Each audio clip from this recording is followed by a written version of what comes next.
I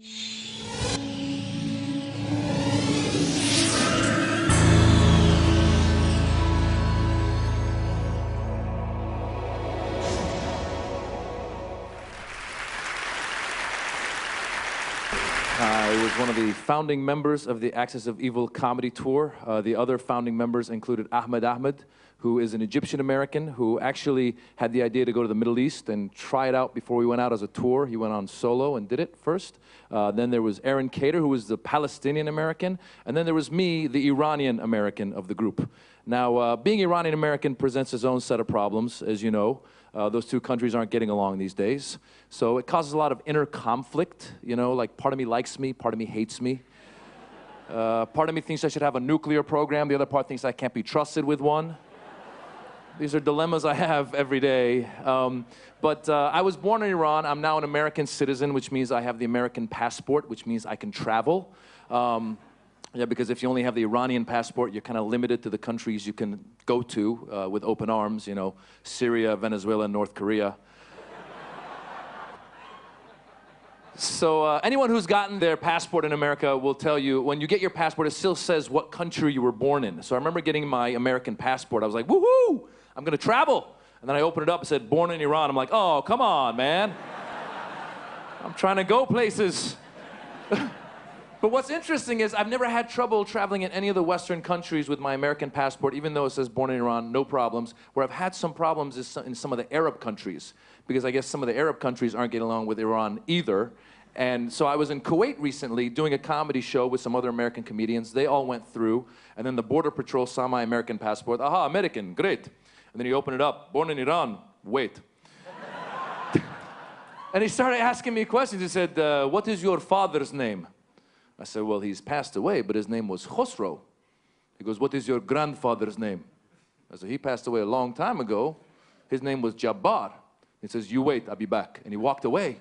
And I started freaking out, because I don't know what kind of crap my grandfather was into. Thought the guy's gonna come back and be like, we've been looking for you for 200 years. Your grandfather has a parking violation, it's way overdue. You owe us $2 billion. But as you can see, when I talk, I speak with an American accent, which you would think as an Iranian-American actor, I should be able to play any part, good, bad, what have you. But a lot of times in Hollywood, when casting directors find out you're of Middle Eastern descent, they go, oh, you're Iranian, great. Can you say, I will kill you in the name of Allah? I go, I could say that, but what if I were to say, hello, I'm your doctor? They go, great, and then you hijack the hospital.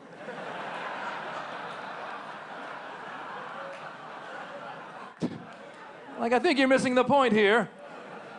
Don't get me wrong, I don't mind playing bad guys. I want to play a bad guy. I want to rob a bank. I want to rob a bank in a film. I want to rob a bank in a film, but do it with a gun, not with a bomb strapped around me, right?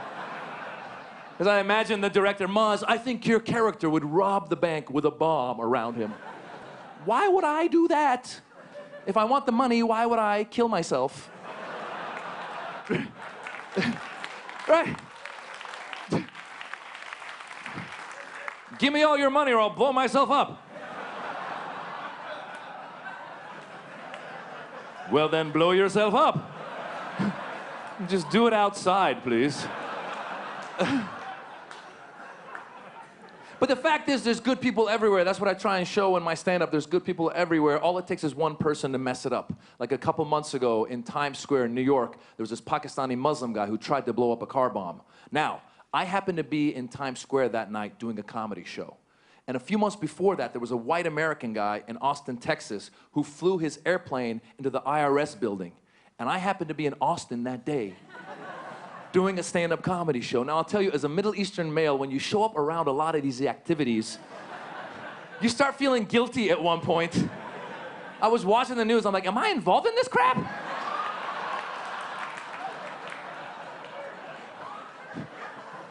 I didn't get the memo, what's going on?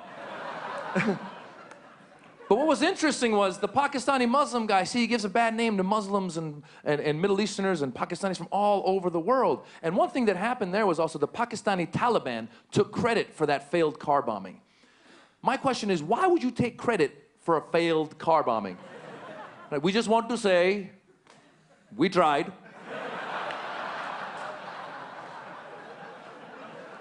And furthermore, it is the thought that counts.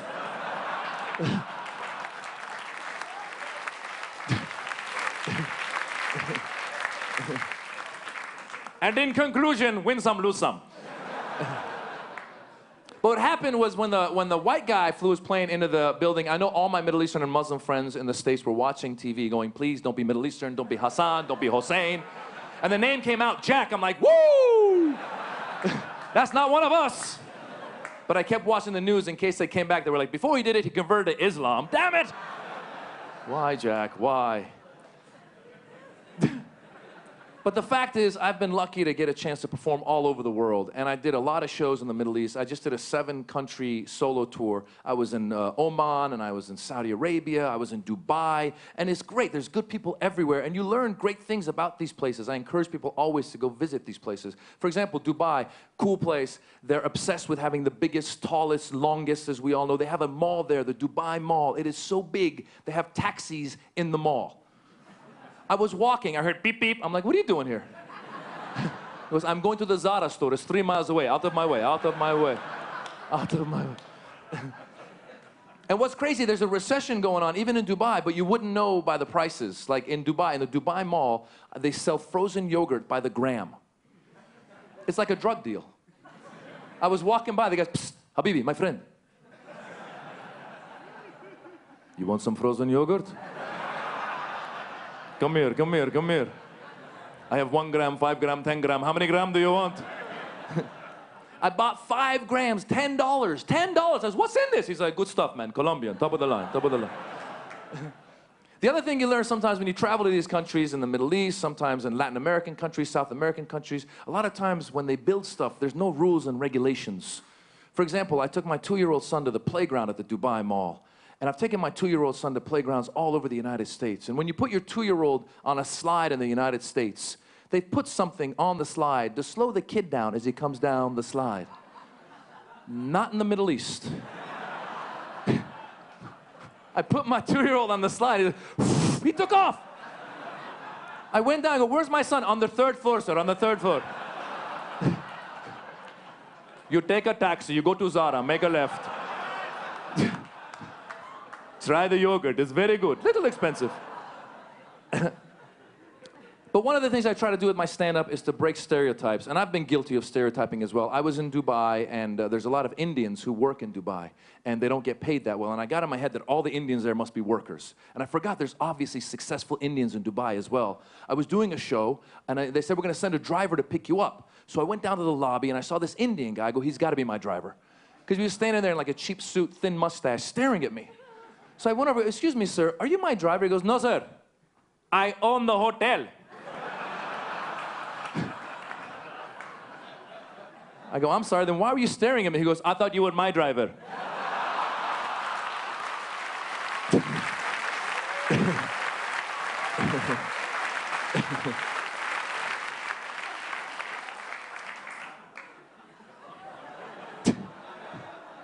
I'll leave you guys with this. I try with my stand-up to break stereotypes, present Middle Easterners in a positive light, Muslims in a positive light, and I hope that in the coming years, more film and television programs come out of Hollywood presenting us in a positive light. Who knows, maybe one day we'll even have our own James Bond, right? My name is Bond, Jamal Bond.